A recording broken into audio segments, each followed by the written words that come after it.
Hi மக்களே! மேகன சந்தேசம் serial June 20, 2026 என்னென்ன நடந்துச்சுன்னு பார்க்கலாம். அதுக்கு முன்னாடி நம்ம channel Tamil serial talk subscribe பண்ணி லைக் பண்ணிக்கோங்க. பெல் ஐக்கான கிளிக் பண்ணிக்கோங்க. ஹை பட்டனும் தட்டி விட்டுருங்க. கேபி வந்து மீரா கிட்ட சண்டை போட்டுட்டு நான் இனிமேல் இந்த வீட்டில் இருக்க மாட்டேன். நான் சாரதா வீட்டுக்கே போறேன்ட்டு சாரதா வீட்டுக்கு வராரு. சாரதா கிட்ட நான் இனிமேல் இங்கே தான் இருக்க போறேன்னு சொல்லவும், சாரதா நீங்க இங்கெல்லாம் இருக்கக்கூடாதுன்னு சொல்லிடுறாங்க. அதுக்கு கேபி சொல்றாரு சாரதா கிட்ட, "உன் மனசுல நான் தான் இருக்கேன்னு எனக்கு தெரியும். ஏன் இப்படி வெளில காட்டிக்காம நடிக்கிற?" அப்படின்னு கேட்குறாரு. ஆனா சாரதா அவர் பேச்ச கேட்காம கதவ சாத்திட்டு உள்ள போயிடுறாங்க. அதுக்கு கேபி சொல்றாரு, "நீயே தான் என்ன உள்ள கூப்பிடணும். அது வரைக்கும் நான் இங்க தான் வாசல்ல நிப்பேன். இங்கேயே என் உயிர் போனாலும் பரவாயில்ல" அப்படின்னு சொல்லிட்டு வெளியிலே நிக்கிறாரு. சாரதா உள்ள உட்காந்து அழுதுட்டு இருக்காங்க. அன்னைக்கு ராத்திரி ஆனா அப்புறம் கேபி அங்கேயே நிக்கிறத சாரதா ஜன்னல் வழியா பார்த்துட்டு அழுதுகிட்டே வெளில வந்து, "ஏன் இன்னும் இங்கேயே நின்னுட்டு இருக்கீங்க?" அப்படின்னு கேட்குறாங்க. அவரு போமாட்டேன்னு சொல்றாரு. திரும்பவும் கதவ சாத்திட்டு உள்ள போயிடுறாங்க. உள்ள உட்காந்து சோபால அழுதுட்டு இருக்காங்க. சரச்சந்திரா வீட்டுல அபூர்வா தனியா ரூம்ல தூங்கிட்டு இருக்கா. அப்போ ஒரு பாம்பு வந்து அவ உடம்பு மேல ஏறி சீறிட்டு இருக்கு. திடீர்னு முழிச்சு பார்க்குறா. அபூர்வா மேல பாம்பு இருக்கிறத பார்த்து பயந்து கத்துறா. எந்திரிக்க ட்ரை பண்ணும்போது அவளுக்கு தெரியுது அவளோட கையும் காலும் கயிறால கட்டியிருக்கிறது.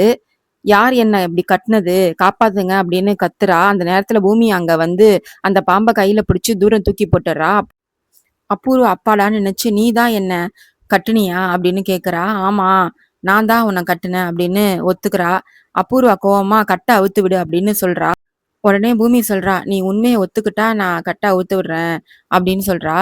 "என் மாமாவை நீ தானே கொன்ன" அப்படின்னு பூமி கேக்குறா. அபூர்வா, "நான் எதுவும் பண்ணல" அப்படின்னு சாதிக்கிறா. ஆனா பூமி சொல்றா, "நீயும் சூர்யாவும் சேர்ந்து பண்ண சதி எல்லாம் எனக்கு தெரியும். பாம்பு கடிச்சு சாகிறத விட மனசாட்சி குத்தியே சாகிறது எவ்வளவு கொடுமைன்னு உனக்கு புரிய வைக்கிறேன்" அப்படின்னு அபூர்வாவை மிரட்டிட்டு அவளோட கட்டை அவிழ்க்காமலே அங்கிருந்து போயிடுறா. அபூர்வா பயந்து போய், "ஐயோ, மறுபடியும் பாம்பு வந்தா என்ன பண்றது? யாராவது வந்து இந்த கட்டை அவுத்து விடுங்களேன்" அப்படின்னு சொல்லி கத்திட்டு கிடக்கா. நைட்டு ஃபுல்லா கேபி வெளில நின்னுட்டு இருக்காரு.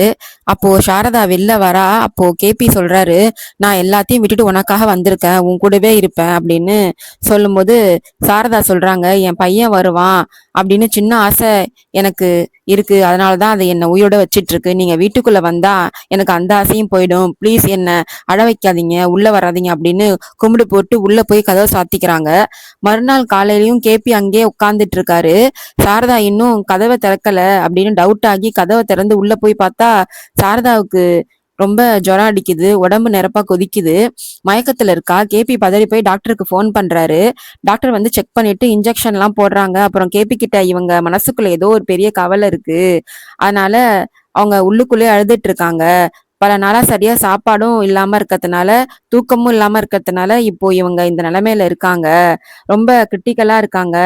இவங்க முடிச்ச உடனே எப்படியாவது அவங்களுக்கு சாப்பாடு ஊட்டி விடுங்க, இல்லைன்னா உயிருக்கே ஆபத்து அப்படின்னு சொல்லிட்டு கிளம்புறாங்க. டாக்டர் இன்ஜெக்ஷன் போட்டு போனதுக்கு அப்புறம் சாரதா மெல்லமா கண்ணை திறக்கறாங்க. கேபி அவகிட்ட, "சாரதா எந்திரி, கொஞ்சம் சாப்பிடு" அப்படின்னு சொல்றாரு. உடனே சாப்பாடு ஊட்ட போறாரு. ஆனா சாரதா அழுதுகிட்டே, "என் பையன் வராம நான் எப்படி சாப்பிடுவேன்" அப்படின்னு வேணாம் அப்படின்னு சொல்றாங்க. கேபி அவளை தேத்தி, "அவன் கண்டிப்பா வருவான். ஆனா அவன் வர்றப்போ நீ உயிரோட இருக்கணும்ல. நீ சாப்பிடலன்னா உடம்புல எப்படி தெம்பு இருக்கும்? நீ நல்லா இருந்தாதான் உன் பையன் நல்லா வர்றத நீ பார்க்க முடியும்" அப்படின்னு சொல்லி ஒரு வழியா சமாதானப்படுத்தி சாப்பாடு ஊட்டி விடுறாரு. சாப்பிடும்போது சாரதாக்கு திடீர்னு விக்கல் எடுக்குது. அப்ப சொல்றாங்க சாரதா, "என் பையன் தான் நினைச்சிட்டு இருக்கான். அதனாலதான் எனக்கு விக்கல் வருது" அப்படின்னு சொல்றாங்க. கேபி சாரதாக்கு சாப்பாடு ஊட்டி விடுறாரு. சாப்பிட்டுக்கிட்டே ககன் நினைச்சு ஃபீல் பண்ணி அழுதுட்டு இருக்காங்க.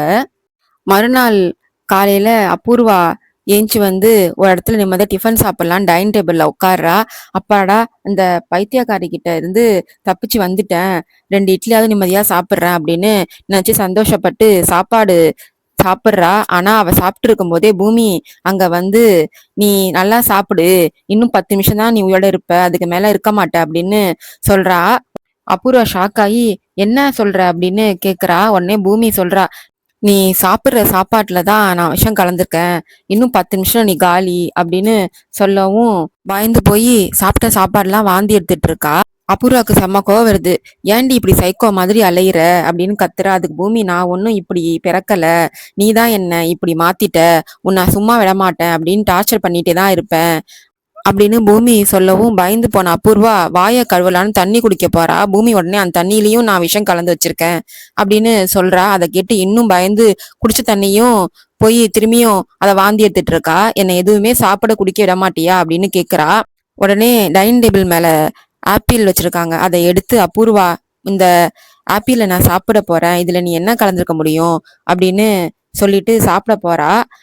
அபூர்வா அந்த ஆப்பிள ஒரு கடி கடிச்ச உடனே அபூர்வா சொல்றா, டே நீ பெரிய கில்லாடினா நான் உனக்கு மேல கில்லாடி, அந்த ஆப்பிள் மேலயும் நான் விஷம் தடவி வச்சிருக்கேன் அப்படின்னு சொல்றா. அதையும் அபூர்வா துப்பிட்டு உன் பிளான் தான் என்ன அப்படின்னு கேக்குறா.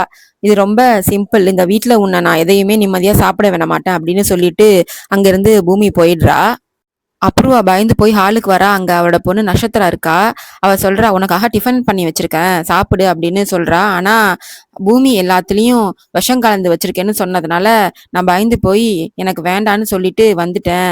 அவ என்ன எல்லாத்துலயும் விஷம் கலந்து வச்சிருக்கேன்னு சொல்றா. அவ என்ன மந்திரவாதியா எல்லாத்துலயும் விஷம் கலக்கிறதுக்கு அப்படின்னு சொல்லிட்டு இருக்கும்போது அப்போ நட்சத்திரா சொல்றா, சரி இந்தா நான் தான் இந்த காஃபியை போட்டேன் குடிமா அப்படின்னு அவங்க அம்மாக்கு தரா.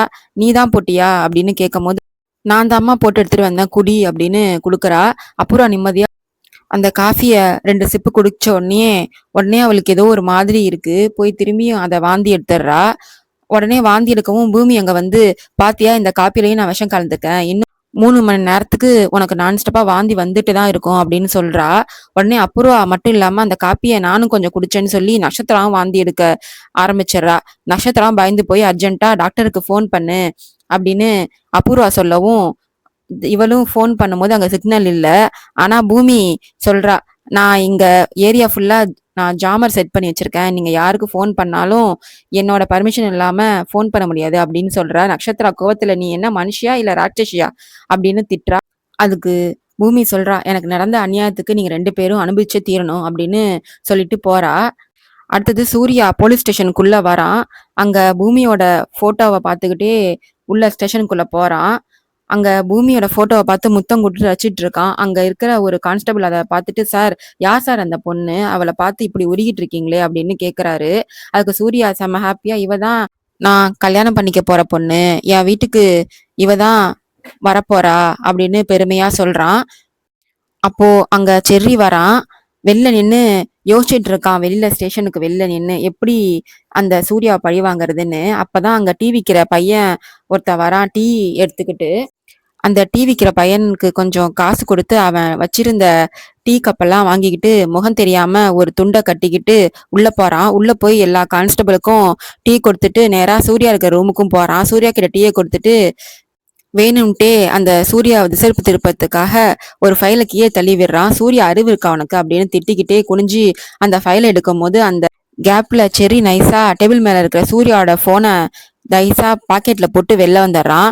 வெளியில வந்த செர்ரி, என் அண்ணனுக்காக இவனை போட்டு தள்ளணும்ன்ற அளவுக்கு கோவம் வருது, ஆனா இவன் செத்துட்டா அப்புறம் உண்மை எப்படி தெரியும் அப்படின்னு யோசிச்சுக்கிட்டு, இப்போ இந்த மொபைல் மூலமா இவன் யார்கிட்ட பேசுறான்னு மொத்தத்தையும் நான் கண்டுபிடிக்கிறேன் அப்படின்னு மனசுக்குள்ள நினைச்சுக்கிட்டு போறான். இன்னொரு பக்கம் சாரதா வீட்டுல கேபி காய்ச்சல்ல இருக்கிற சாரதாவுக்கு காப்பியும் மாத்திரையும் கொடுத்துட்டு இருக்காரு. சாரதா நெத்தியில குங்குமம் இல்லைன்னு அவளுக்கு குங்குமம் வச்சிட்டு இருக்காரு. அப்போ சாரதா சொல்றாங்க, முன்னாடி ஒரு தடவை ககன் எனக்கு இப்படிதான் சாப்பாடு ஊட்டி விட்டான் அப்படின்னு பையனை நினைச்சிட்டு ஃபீல் பண்றா. அப்போ கரெக்டா அந்த டைம்ல மீரா அங்க வந்து கைத்தட்டி நக்கலா சிரிக்கிறா. என்ன கதவை மூடிக்கிட்டு இங்க என்ன நடக்குது அப்படின்னு சொல்றா. பையன் செத்துட்டான்ற கவலை கொஞ்சமாவது இருக்கா, அதுக்குள்ள இங்க பாரு எவ்வளவு திமிர் இருந்தா இப்படி பண்ணுவ அப்படின்னு சாரதாவை கண்டபடி திட்டுறா. உடனே கேபி அதை கேட்ட உடனே செம கோவம் வருது.